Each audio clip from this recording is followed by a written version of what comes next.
Muito bem, continuando o estudo da lição número 2, falemos sobre a questão de quarta-feira, a lição de quarta-feira, administrando a morte.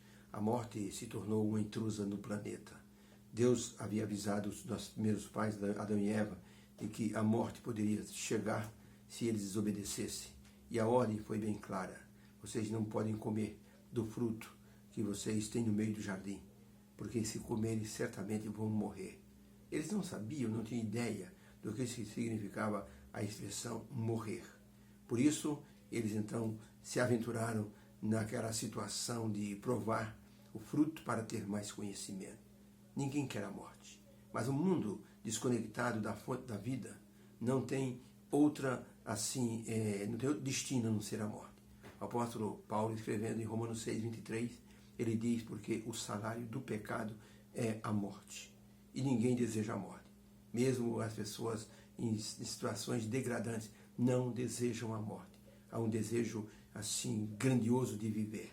Tanto é verdade que há uma história de um homem que era um lenhador, e uma manhã, com seu humor alterado, ele resolveu ir buscar lenha para a sua lareira, e no meio do mato, assim, com raiva, ele ajuntou um grande feixe de lenha, amarrou, mas quando foi colocar na cabeça, o peso era muito grande.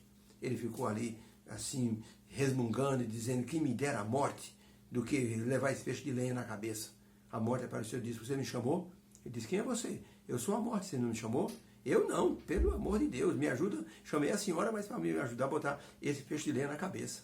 A morte ajudou, ele saiu numa carreira na direção da casa dele. Estou fora, morte, estou fora. Ninguém deseja a morte. E por isso, quando o ser humano se defrontou com a morte, ele teve um susto muito grande.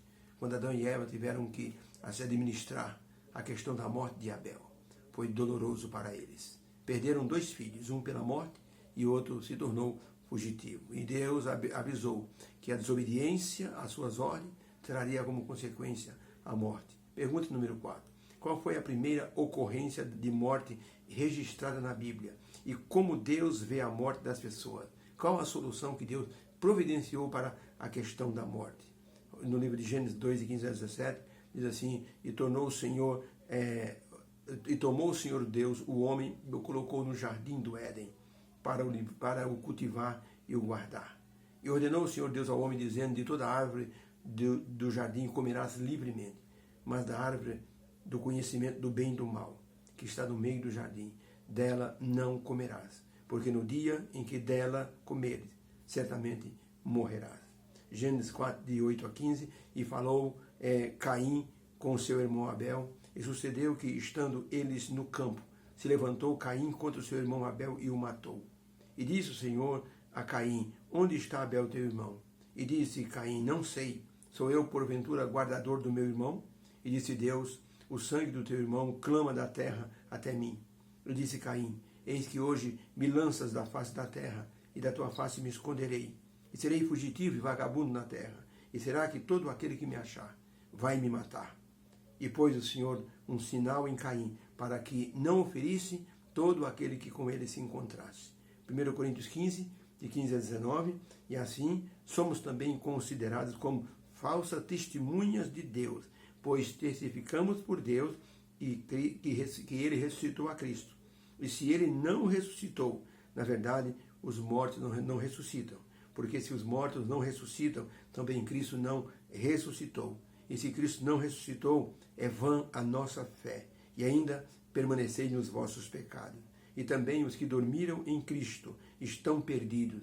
Se a esperança é em Cristo, se esperamos em Cristo apenas nesta vida, somos mais miseráveis de todos os homens.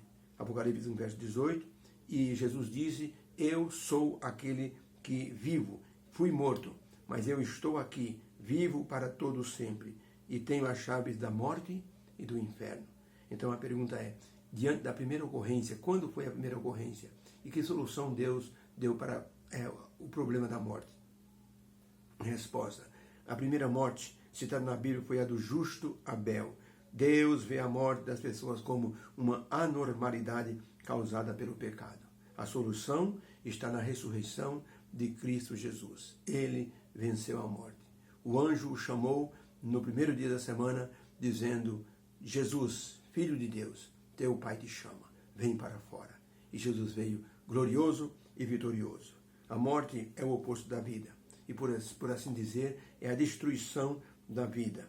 É o pagamento do pecado. Como escreveu o apóstolo Paulo, o salário do pecado é a morte. Por isso, ninguém se acostuma com a morte. E as pessoas sofrem quando perdem seus entes queridos. Principalmente aqueles que eram jovens e que tinham uma vida inteira pela frente. Se a pessoa é idosa, viveu e deixou experiências marcantes. E isso também deixa saudade. Diante da perda da primeira pessoa, os nossos primeiros pais perderam 2 filhos de uma vez. Abel pela morte e Caim porque se tornou fugitivo, errante, assombrado pelo ato que praticara. Nossa grande esperança sobre a morte está em Jesus, que sofreu uma morte injusta, mas que ressuscitou, trazendo uma nova visão de esperança para todos os que nele creem. Por isso, a Bíblia diz, e o Senhor Jesus enxugará dos seus olhos toda lágrima, e a morte já não existirá, e já não haverá nem luto, nem pranto, nem dor, porque as primeiras coisas são passadas. Apocalipse 21, verso 4. Ellen White escreveu no Grande Conflito, página 544. Em consequência do pecado de Adão, a morte passou a toda a raça humana. Todos, semelhantemente, descem à sepultura. E pela providência do plano da salvação, todos devem ressurgir da sepultura. A grande solução para o ser humano está na crença em Jesus ressurreto. Deus nos abençoe, porque Ele providenciou a solução para a morte. Jesus venceu a morte e dará para os seus filhos esse presente de glória que é a vida eterna. Deus nos abençoe. Tenha todos um bom final de quarta-feira. Fique com Deus.